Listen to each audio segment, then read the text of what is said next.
Bismillah, Assalamualaikum warahmatullahi wabarakatuh.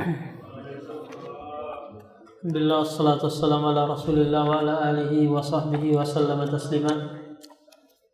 Segala puji bagi Allah subhanahu wa ta'ala yang pada kesempatan berbahagia ini kita dipertemukan lagi dalam rangka ziyadatul ilmi, menambah perbendaharaan ilmu. Karena hal inilah yang dituntut oleh Allah Subhanahu wa ta'ala kepada nabinya dan kepada umatnya, yaitu senantiasa untuk isdidadu fil ilmi, yaitu terus menambah ilmu. Allah berfirman, Qul Rabbi zidni ilma. Katakanlah wahai Muhammad, ya Allah, tambahkanlah ilmu kepadaku. Jadi Rasulullah nggak pernah diperintahkan untuk menambah harta, menambah istri, menambah perbendaharaan dunia, tapi yang disuruh adalah menambah ilmu. Karena kebutuhan kita terhadap ilmu itu sangat dibutuhkan ketika kita beribadah, ketika kita bermuamalah, itu semua membutuhkan ilmu yang datang dari agama Allah yang bersumber dari Al-Quran dan hadis. Sekarang kita masuk dalam pembahasan tentang al-ghuslu, yaitu mandi jenabah, di mana Allah Subhanahu wa taala memerintahkan di surah Al-Maidah ayat 6, wa in kuntum junuban fattahharu. Jika kalian junub, maka bersucilah. Ini perintah dari Allah Subhanahu wa taala. Lantas bagaimana cara mandi junub? Bagaimana cara bersuci? Itu tidak dijelaskan oleh Allah di dalam Al-Qur'an. Kemudian datang Rasulullah menjelaskannya dengan perbuatan.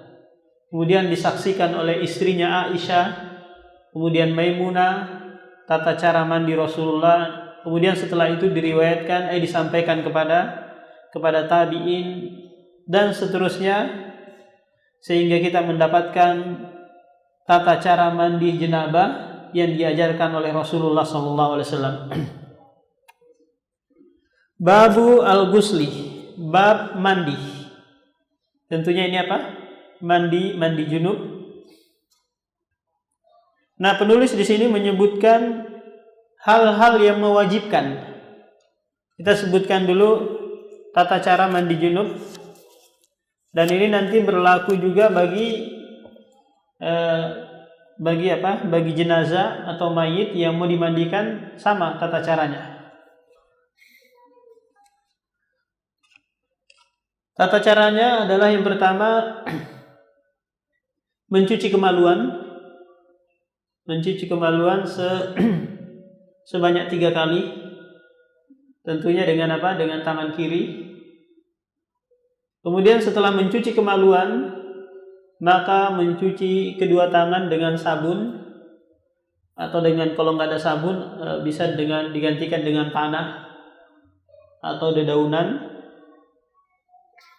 Nah, kemudian setelah itu wudu, sebagaimana layaknya kita mau sholat. Wudu yang sempurna.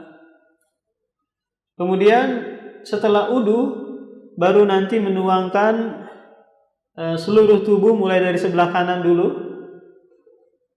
3 kali. Kemudian setelah itu sebelah kiri lagi 3 kali. Kemudian setelah itu kalau mau mengguyur seluruh tubuhnya, nah ini dibolehkan. Inilah tata cara mandi jenabah yang diajarkan oleh Aisyah radhiyallahu anha dan Maimunah. Adapun rukun yang terpenting dari mandi junub adalah niat. Tampak niat. Kemudian yang kedua adalah ta'mimu jasadihi bil ma', yaitu menuangkan atau menyiram seluruh tubuh dengan air. Nah, ini 2 rukun ini yang harus ada tak kala kita mandi junub. Kita niat, mungkin kebetulan lagi musim hujan ini, Kita habis berhubungan dengan istri, kita keluar mandi air hujan dengan niat apa? Raf'ul junub, mengangkat junub, ya maka sudah ini hadas besarnya terangkat. Meskipun dia nggak kerjakan yang sunnah-sunnah tadi. Nah, kemudian di sini penulis menyebutkan hal-hal yang mewajibkan mandi jenabah atau mandi wajib. Yang pertama adalah bi khurujil mani bi syahwatin walau bi tafakkurin. Yaitu dengan sebab keluarnya mani. Bi syahwat, dengan syahwat. Jadi ketika keluar mani, apakah itu dengan cara onani, dengan cara berhubungan, atau dengan memikirkan perempuan, mungkin memikirkan artis atau memikirkan hal-hal yang haram, terus keluar maninya. Karena mani itu terbedakan nanti dengan madhi dan wadi. Mani dia memancar keluarnya, sebagaimana Allah sebutkan dalam surah At-Tariq, mimma indafik. Jadi dia terpancar keluarnya. Setelah itu membuat badan kita lemas. Jadi keluarnya memancar dan membuat kita lemas setelah itu. Ini dikatakan apa? Mani yang mewajibkan mandi. Adapun kalau sekiranya keluarnya tanpa dorongan syahwat atau dorongan dafi tadi, maka tidak wajib mandi. Contoh, ada orang yang kedinginan, mungkin musim dingin, akhirnya keluar maninya. Atau ada orang yang sakit, keluar maninya, tapi tanpa dorongan apa? Dorongan syahwat. Maka orang yang seperti ini tidak ada kewajiban mandi. Walau bitafakkurin, meskipun hanya dia memikirkan, tidak berhubungan. Dia memikirkan mungkin, atau sambil nonton film film yang nggak benar itu dia tonton, akhirnya keluar maninya, maka ini juga mewajibkan dia mandi junub. Ini sebab yang pertama. Yang kedua, wabil iltiqa'il khitanain, yaitu bertemunya kemaluan laki-laki dan kemaluan perempuan. Afwan ini Pak, saya berikan gambaran ini karena berkaitan erat dengan hukum-hukum yang banyak sekali. Nah, seseorang itu dianggap berhubungan atau dianggap berzina kalau sekiranya, ini kita berikan gambaran, ini kemaluan laki-laki, ini kemaluan perempuan. Jadi masuk kepala zakar laki-laki ini baru dianggap berhubungan dan dianggap berzina kalau sekiranya dia belum menikah. Kalau masuk kepalanya, meskipun hanya sekali dorongan gitu, maka dia sudah dianggap berzina dan diwajibkan mandi. Nah, kalau sekiranya dia janda, pasangannya ini janda, kemudian laki-lakinya duda, maka kedua-duanya harus dirajam. Dirajam itu dimasukkan ke dalam lubang, kemudian dilempar menggunakan batu kecil sampai mati. Kalau kedua-duanya adalah perawan, satu perjaka satu perawan, maka nanti dicambuk 100 kali dan ditagribul yaitu diasingkan selama 1 tahun. Ini kalau masuk. Apalagi kalau berulang-ulang, ini tambah dianggap dia berzina. Jadi kalau sudah memasuk kepalanya, maka ini mewajibkan Mewajibkan mandi. Meskipun tidak keluar mani. Meskipun tidak keluar mani. Nah, kalau sekiranya dia gesek-gesekkan saja di luar, tidak dia masukkan kepalanya, maka tidak mengharuskan Tidak harus mengharuskan mandi junub dan tidak dianggap berhubungan apalagi berzina kalau dia belum menikah.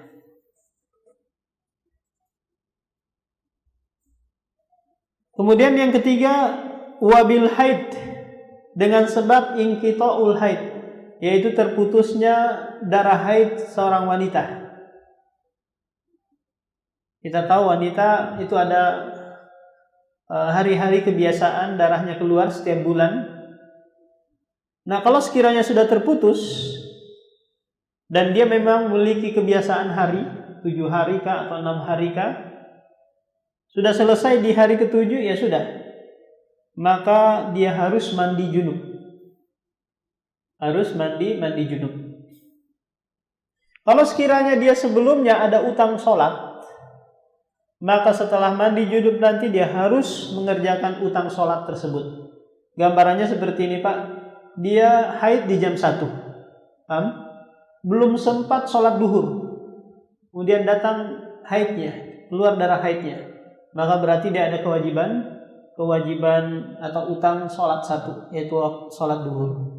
Nah, meskipun nanti dia sucinya di waktu isya, dia harus kerjakan dulu apa? Sholat duhur, karena membayar utangnya yang sebelumnya.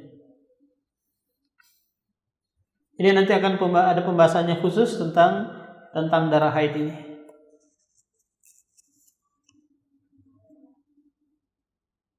Wabin nifas, sebab yang mewajibkan keempat adalah nifas, yaitu terputusnya darah nifas atau selesainya darah nifas keluar.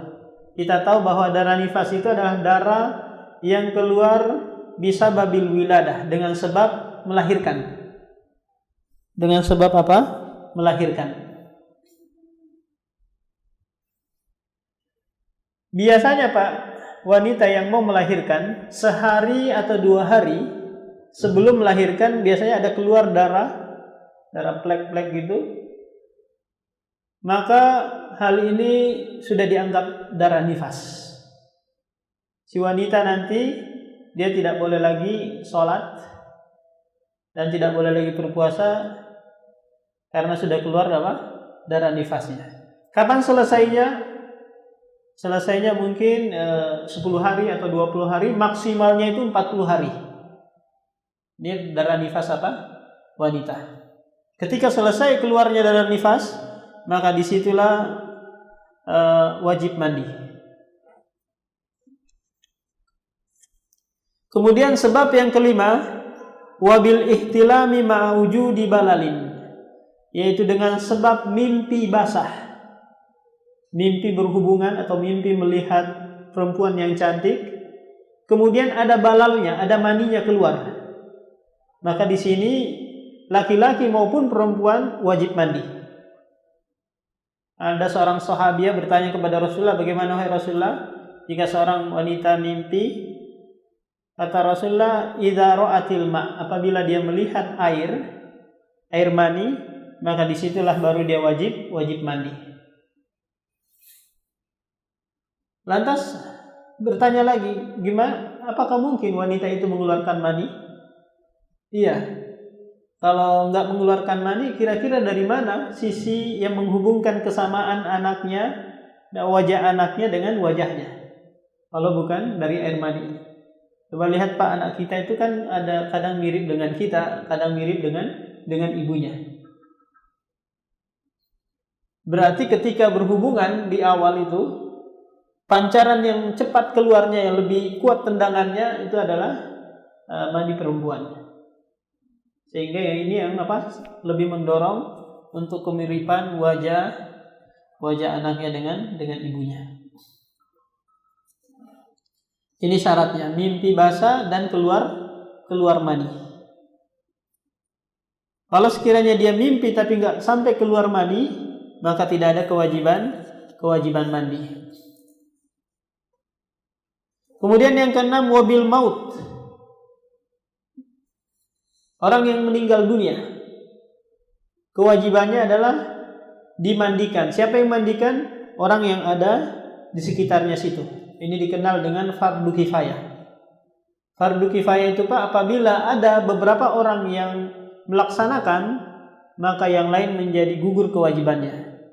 Kalau sekiranya ada 1 orang yang bisa mengurusi jenazah, baik itu memandikan, mengkafani, mensolatin, menguburkan, ya sudah, 1 orang ini saja yang menjadi wajib baginya. Adapun yang lain sudah gugur kewajibannya. Tapi kalau sekiranya tidak ada yang mengerjakan, maka 1 kampung itu semua berdosa. 1 RT itu berdosa kalau nggak ada yang mengurusi jenazah tersebut.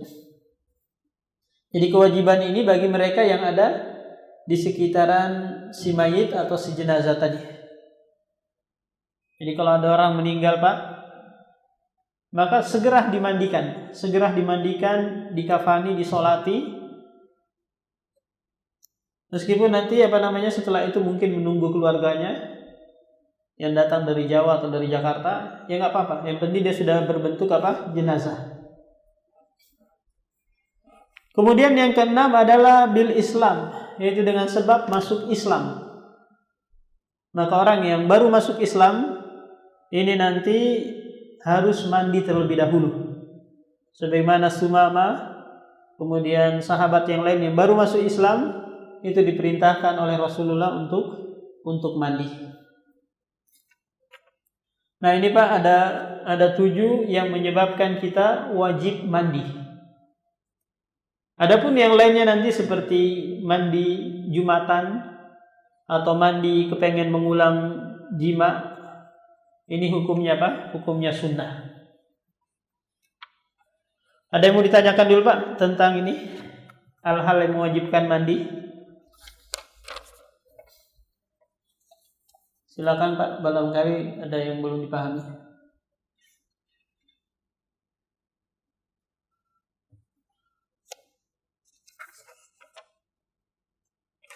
Dan kita masuk aja dalam kaifiyah atau tata cara mandi wajib. Faslun sifatul ghusli, tata cara mandi wajib. Wal ghuslu wajibu huwa ayyufidul ma'u ala jami'i badanihi, yaitu menuangkan air ke seluruh badannya. Ini yang menjadi rukun mandi janabah. Atau yang gomisu fihi, atau dia menyelam ke air, atau mandi air hujan, atau berenang di kolam. Tapi tentunya dengan dengan niat raf'ul hadas, mengangkat hadas besar, atau mandi janabah. Yang kedua, ma'al madmadati wal istinsyaq, yaitu berkumur-kumur dan istinsyaq. Ini kalau dia mau awali dengan wudu sebelumnya.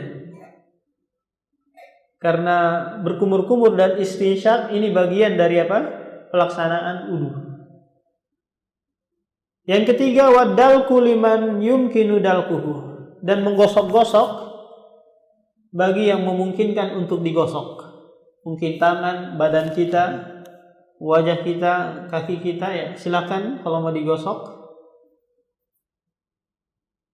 Wala yakunu syar'iyan illa biniyati li raf'i mujibih, dan tidak dianggap mandi wajib yang syar'i kecuali dengan niat. Ini sangat penting ini Pak, karena niat ini nanti yang membedakan antara mandi wajib dengan mandi adah, mandi kebiasaan kita, mendinginkan badan mungkin atau menghilangkan bau. Nah kalau tanpa ada niat ini repot. Ini mandi apa ini? Menghangatkan badan, mendinginkan badan kah? Ataukah menghilangkan bau? Ataukah mandi junub? Jadi niat itu farqun bainal ibadati wal adah. Niat yang membedakan antara ini ibadah dan ini kebiasaan. Wa nudibah, dan disunnahkan yang pertama taqdimu ghusli a'dha'il wudu'i illal qadamaini, yaitu mendahulukan dengan mencuci anggota wudu atau wudu sebelum mandi, illa qadamaini, kecuali kedua kaki. Nanti ini bisa diakhirkan karena ini tata cara yang disebutkan di hadis Maimunah. Summa al-tayammunu, kemudian at-tayamun, mendahulukan bagian kanan, kemudian bagian kiri. Nah, ini tata cara mandi junub.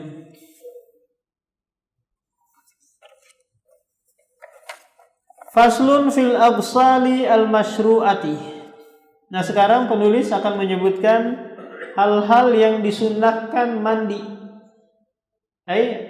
Atau sebab-sebab yang kita disunnahkan mandi. Wa yushra'u li sholatil jum'ah. Ini Pak, meskipun ini permasalahan khilaf di antara para ulama, apakah mandi Jumatan itu wajib ataukah dia sunnah. Jumhur ulama mengatakan ini adalah wajib. Adapun mazhab Syafi'i dan yang lainnya mengatakan ini sunnah. Karena disebutkan dalam suatu hadis bahwa al-ghuslu afdal, mandi itu lebih utama.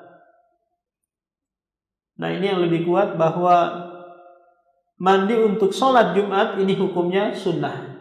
Jika dikerjakan dapat pahala, dan jika ditinggalkan tidak berdosa. Kemudian yang kedua, walil idaini, mandi untuk 2 hari raya. Mandi untuk Idul Fitri, melaksanakan sholat Idul Fitri, atau mandi untuk sholat Idul Adha. Ini hukumnya sunnah. Yang ketiga, waliman ghassala mayyitan. Ini juga disunnahkan bagi mereka yang memandikan jenazah. Setelah memandikan nanti dia disunnahkan apa? Mandi junub lagi. Ini hukumnya apa? Hukumnya sunnah. Yang keempat, walil ihram, mandi untuk ihram. Tentunya ini di mikot bagi mereka yang mau melaksanakan umroh atau haji. Nanti di mikot, apakah itu di Yalamlam atau di Dzulhulaifah, sebelum mereka berangkat ke Mekah, mereka apa? Mandi dulu. Setelah mandi nanti memakaikan minyak wangi ke badannya, kemudian memakai pakaian ihram. Ini hukumnya apa, Pak? Sunnah. Walidukhuli Makkah, dan sebelum masuk Mekah untuk tawaf ini disunnahkan apa? Mandi terlebih dahulu. Kalau sekiranya mau masuk langsung, maka ini juga tidak mengapa. Nah, ini hal-hal yang disunnahkan mandi padanya. Yang pertama sholat Jumat, sholat 2 Idul Fitri dan Idul Adha, setelah memandikan jenazah, ihram, dukhulu Makkah.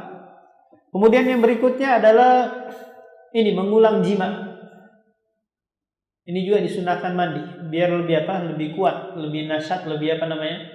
Lebih rileks dan santai untuk mengulang lagi hubungannya dengan istrinya.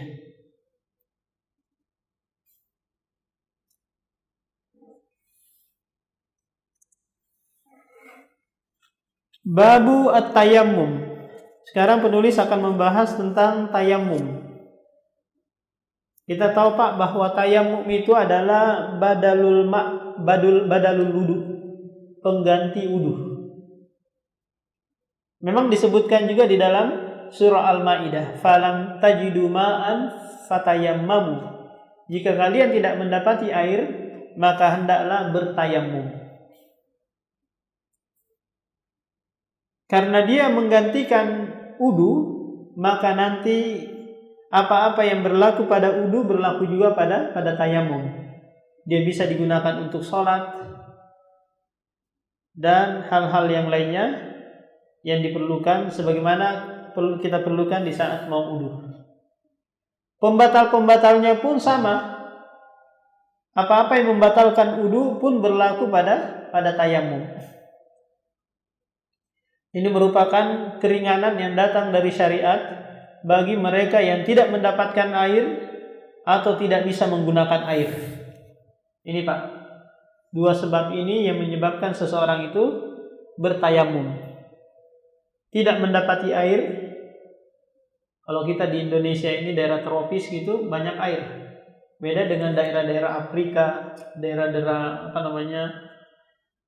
Arab sana, kesusahan air. Musim hujan turun 1 tahun 1 kali. Kalau tidak mengebor ke perut bumi, ini nggak dapati air mereka.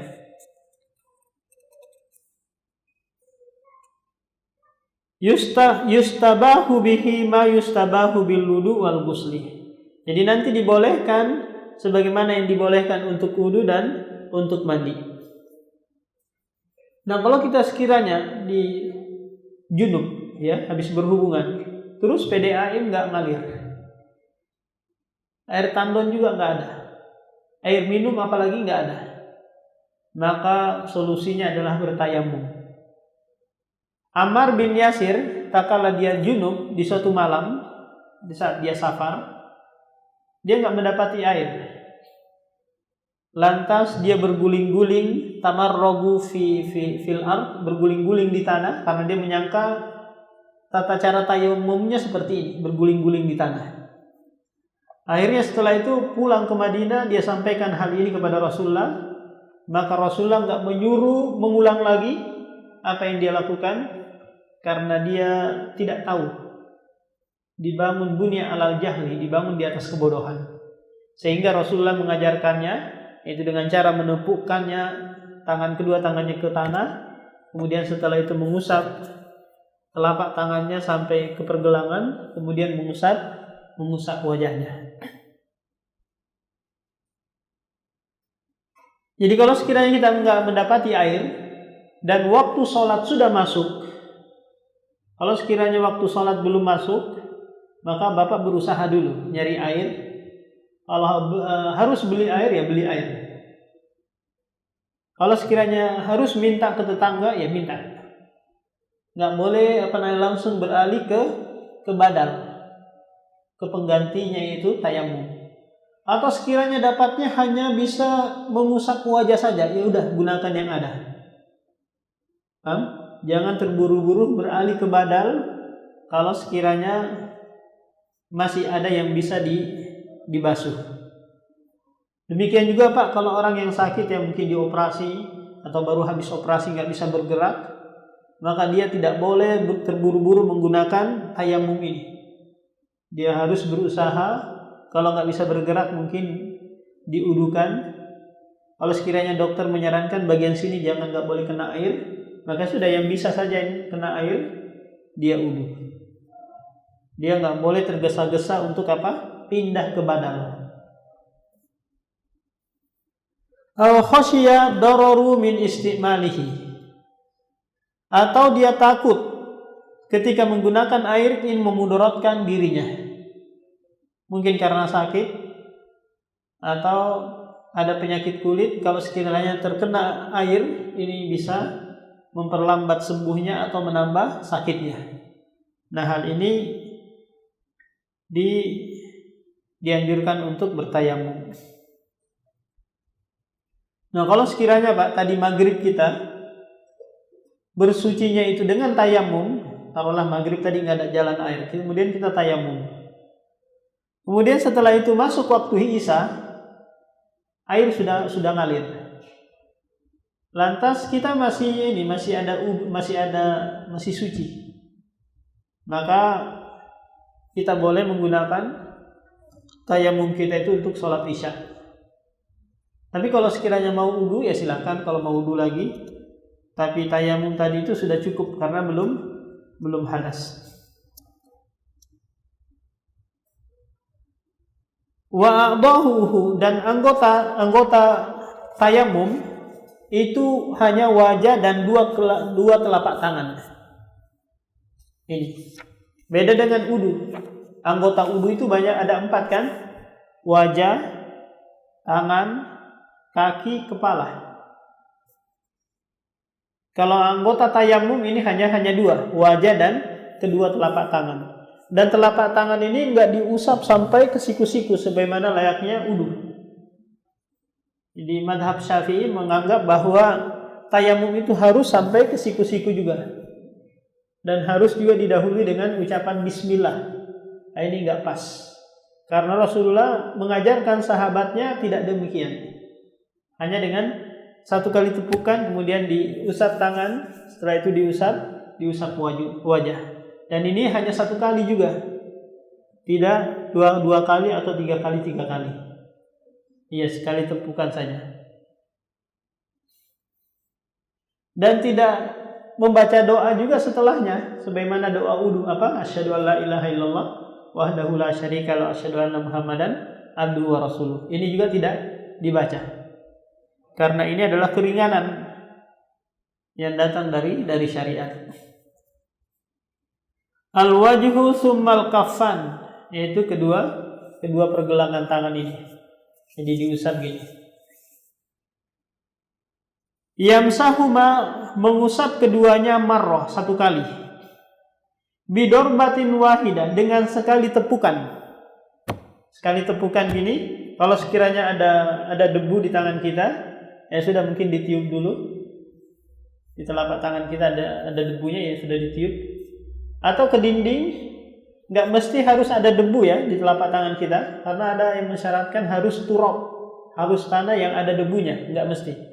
Bisa nanti tepuk di kursi pesawat mungkin kalau kita sedang terbang ke Saudi, atau ke lantai.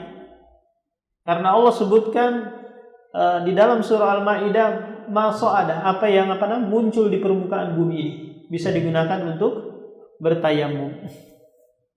Soi dan toiba, apa yang muncul di permukaan, maka itu bisa digunakan untuk bertayamum.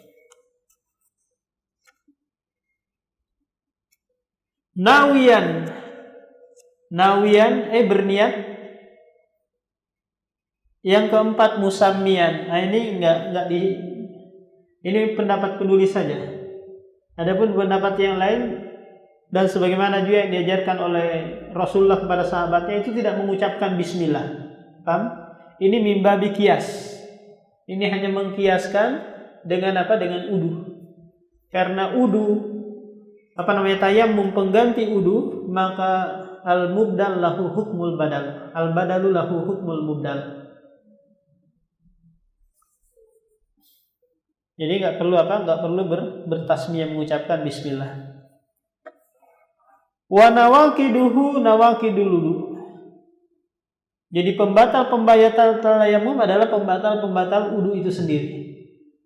Jadi kalau sekiranya kita kentut atau keluar kencing dan yang lainnya, maka tayamum kita juga otomatis batal. Dan tayamum ini bisa digunakan untuk raful hadasil asghar wa hadasil akbar. Bisa digunakan untuk mengangkat hadas kecil maupun hadas besar. Nah, ini Pak, pembahasan tentang tayamum dan mandi junub. Silakan, barangkali ada yang mau disampaikan, Pak.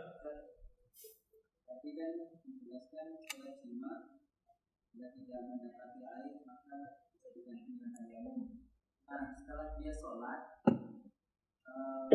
dia mendapati air, apakah harus? Setelah sholat dia mendapati air mani. Iya. Berarti apakah harus mandi wajib? Iya, mandi wajib. Karena itu diperintahkan.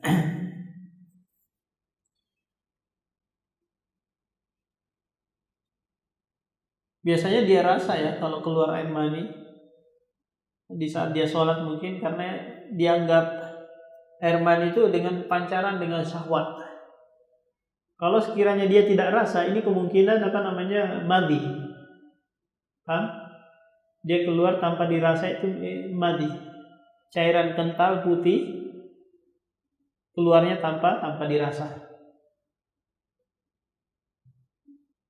Mungkin kita sebelumnya bersyahwat, kemudian setelah itu kita masuk sholat, terus di tengah-tengah sholat kita keluar cairan. Kelihatannya nanti setelah sholat. Maka ini dia wudu lagi dan mengulang sholatnya.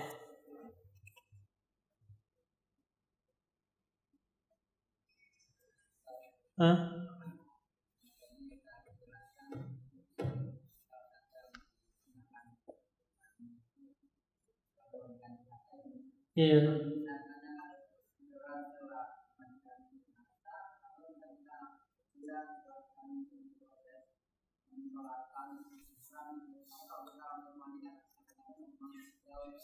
Iya, nggak harus langsung, Pak. Iya, bisa nanti mungkin selesai proses pelaksanaan, menguburkan mungkin, atau pas mau sholat duhur mungkin. Karena ini hukumnya sunnah saja. Kalau sekiranya dia mau duhuran terus dia wudu saja nggak mandi, pun sholatnya tetap sah. Ini hukumnya sunnah. Dikerjakan dapat pahala, tidak dikerjakan tidak berdosa atau tidak membatalkan sholat.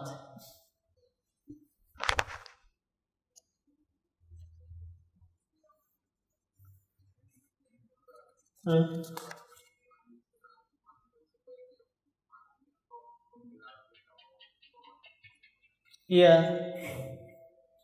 sebaiknya ini kalau bisa setelah subuh gitu Pak, setelah subuh. Karena lebih awal itu lebih bagus.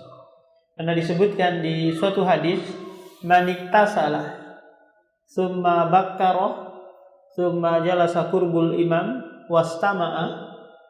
Barang siapa yang mandi pagi-pagi kemudian bersegera menuju masjid, kemudian duduk dekat imam, kemudian setelah itu mendengarkan khotib berkhutbah. Nah, sudah selesai dia melaksanakan 4 ini, maka setiap langkahnya menuju masjid, kalau seumpamanya dari rumah bapak ke masjid jalan kaki nih, enggak naik kendaraan. Kalau naik kendaraan enggak dihitung. Jalan kaki, maka setiap langkah kaki bapak itu usahakan perkecil. Maka ini dihitung 1 tahun sholat malam dan 1 tahun puasa sunnah. Tapi ini syaratnya tadi dia jalan kaki. Kalau naik mobil, naik motor ini enggak dihitung. Ini enggak dihitung.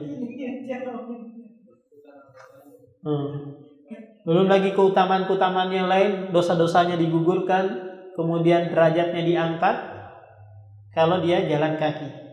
Cuma karena bapak rumahnya jauh ya start subuh-subuh mungkin, nah nggak ada kegiatan di rumah kan?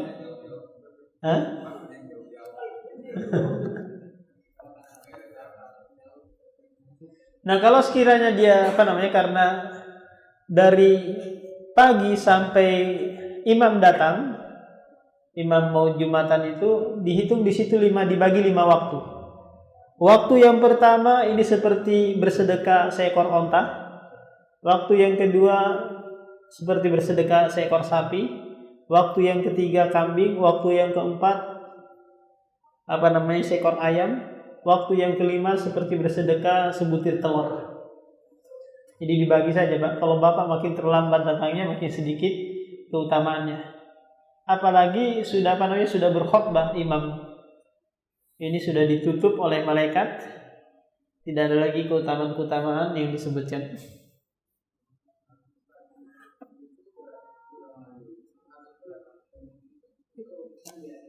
Ya kalau mau bersegera berarti mendapatkan tadi keutamaan yang disebutkan.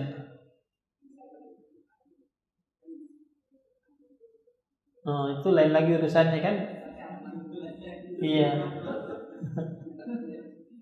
Jadi kalau dia mungkin pensiun gak ada kerjaan kecuali taqarruban yang mendekatkan diri kepada Allah, ya sudah berbanyak ibadah.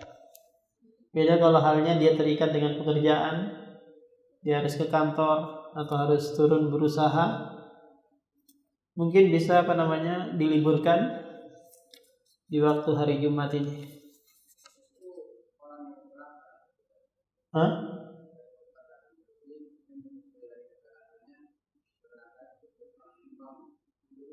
Iya, berusaha di sop pertama. Kalau sekiranya sudah ada yang di sini ya sudah dekatnya lagi. Pokoknya dekat dengan imam. Kalau bisa di belakang imam, di belakang imam. Tapi kalau sekiranya DKM mensyaratkan bahwa di belakang imam itu harus badal, ya di sampingnya badal. Di samping pengganti imam.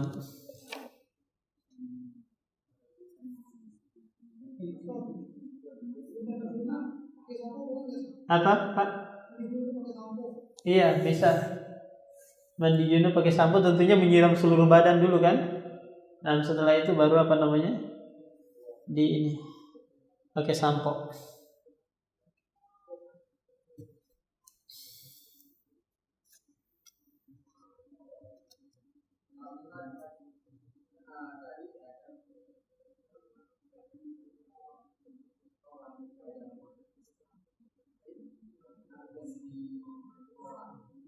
Apa? Wanita yang haid? Iya. Itu tadi Pak gambarannya. Di jam 1 sudah masuk waktu duhur kan? Dia belum sholat nih, terus datang haid. Nah, berarti dia ada utang 1 waktu kan, yaitu waktu duhur. Enggak. Kalau selama haid itu harus dia ganti, ini pendapat Khawarij. Iya, pendapat Khawarij. Orang-orang yang suka bom bunuh diri itu, nah ini pemahamannya ini bahwa wanita yang haid itu harus diganti puasa dan sholatnya. Beda dengan pemahaman ahlu sunnah, pemahaman Islam bahwa wanita yang haid hanya nanti mengganti puasanya, tidak mengganti sholatnya. Sebagaimana Aisyah pernah ditanya bahwa kenapa wanita yang haid itu selesai haid dia hanya mengganti puasa, tidak mengganti sholat. Maka kata Aisyah langsung menuduh, langsung bertanya, aharuriyatun anti? Apakah kamu orang Khawarij? Karena orang Khawarij yang berpendapat seperti ini. Kemudian perempuan itu bertanya, lastu haruriyah, aku bukan haruriyah, aku hanya ingin bertanya. Karena orang-orang Khawarij itu yang mengharuskan wanita yang haid mengkodok puasa dan mengkodok sholatnya.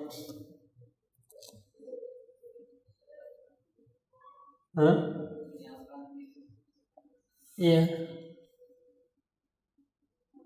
Masih ada waktu nggak Pak? Berapa menit lagi? 2 menit. Oh 1 ya. Insya Allah kita lanjutkan, tinggal 2 pembahasan lagi dalam kitab Thaharah, yaitu tentang haid dan tentang nifas. Ini seharusnya diperuntukkan bagi kaum wanita karena mereka yang mengalami hal ini. Adapun laki-laki ya cukup nanti menyampaikan dan mengajarkan istri-istrinya tentang permasalahan haid dan nifas ini, atau mengingatkan mengenai perkara-perkara haid dan nifas, karena ini berkaitan erat dengan ibadah. Meninggalkan sholat, mengerjakan sholat ini dapat terhalangi kalau sekiranya dia keluar darah haid. Nah, demikian Pak. Subhanakallahumma wa bihamdika, asyhadu an la ilaha illa anta, astaghfiruka wa atubu ilaik.